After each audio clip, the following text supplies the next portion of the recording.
여러분 반갑습니다. 장용화입니다. 자, 이번 영상에서는 일반적으로 해킹이라고 말하는 그 행위가 사회 통념상 어디까지가 합법이고 어디까지가 불법인지에 대해서 알아보는 시간을 갖도록 하겠습니다. 자, 일반적으로 해킹이라고 하면은 저 같은 경우에는 창의적 사고가 모두 해킹에 포함된다라고 생각할 정도로 광의적인 의미로 사용을 하는데, 그런데 일반적으로 사용하는 해킹이란 단어에는 좌측에 이제 컴퓨터라는 말이 생략을 해서 쓰는 경우가 많이 있습니다. 컴퓨터 해킹이죠.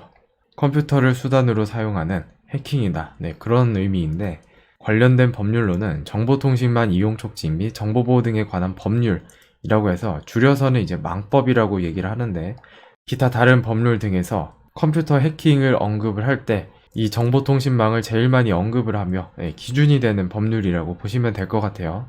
근데 여기서는 침해 사고라는 단어를 사용합니다. 보다 정확한 표현이라고 할 수 있겠습니다.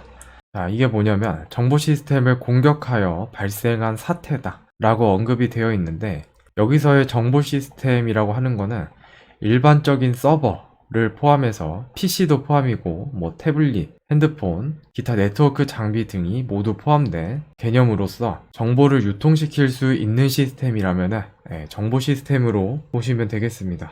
근데 그 방법으로는 일반적으로 얘기하는 해킹을 포함하여 컴퓨터 바이러스, 논리폭탄, 메일폭탄, 서비스 거부, 그리고 고출력 전자기파 등이 포함된 개념이 되겠습니다. 참고사항으로 여기서 언급하는 논리폭탄이라는 것은 특정 조건을 만족하는 경우에 그 공격 효과가 발현되는 공격 방식을 의미합니다. 트로이 목마는 정상적인 프로그램으로 미장했다는 데 초점을 맞추는 반면, 요거는 조건이 있냐 없냐에 초점을 맞춘다는 그러한 차이가 있습니다. 그리고 보시게 되면 고출력 전자기파라는 거는 얘는 제밍이에요, 제밍.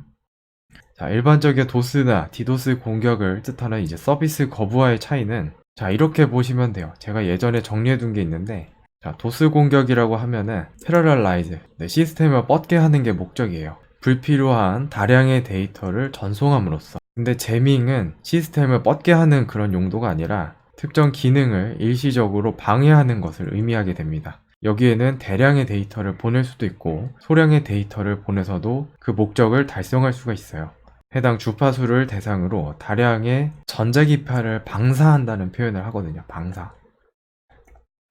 그래서 일시적으로 사용하지 못하게, 그런 게 이제 고출력 전자기파라고 보시면 되는데, 기존의 방식보다는 약간 하드웨어스럽지만 해당 내용도 침해 사고에 포함된다 라고 보시면 될 것 같아요.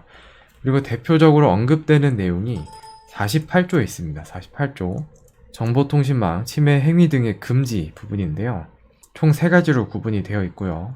중요한 부분만 언급을 드리자면, 자, 접근 권한이 없이, 이게 중요합니다. 접근 권한이 있으면 상관이 없어요. 접근 권한이 없는데 그 권한을 넘어서 정보통신망에 침입한다.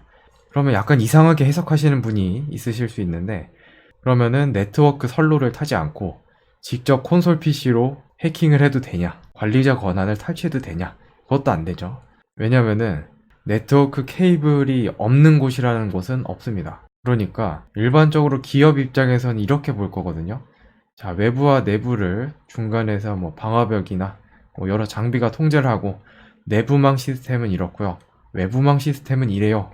그렇기 때문에 콘솔을 내부망에 존재하는 서버에다가 직접 꽂아가지고 해킹을 하든 뭘 하든 어찌됐든 내부망에 침투를 한 거잖아요. 그쵸? 이런 개념으로 보기 때문에 외부에서 내부 네트워크로 침투한 것 뿐만이 아니라 직접 접근해서 하는 것도 당연히 포함이 됩니다.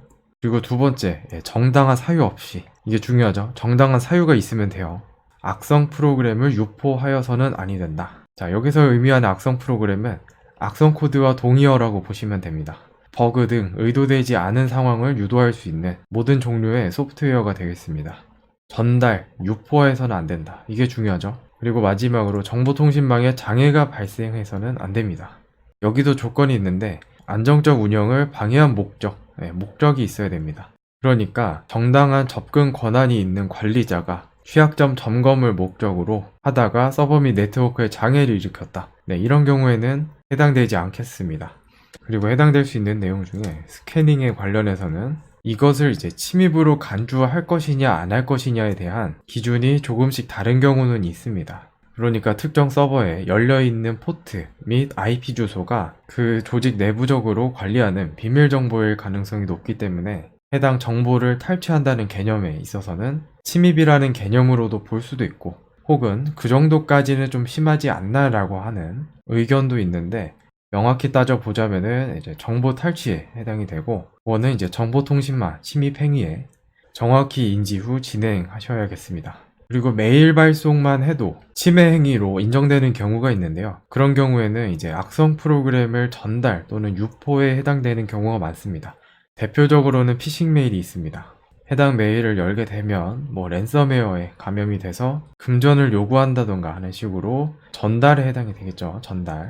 그리고 리버싱의 경우에 요것이 이제 정보통신망 침해 행위에 해당하느냐, 이거는 상황에 따라 다른데요.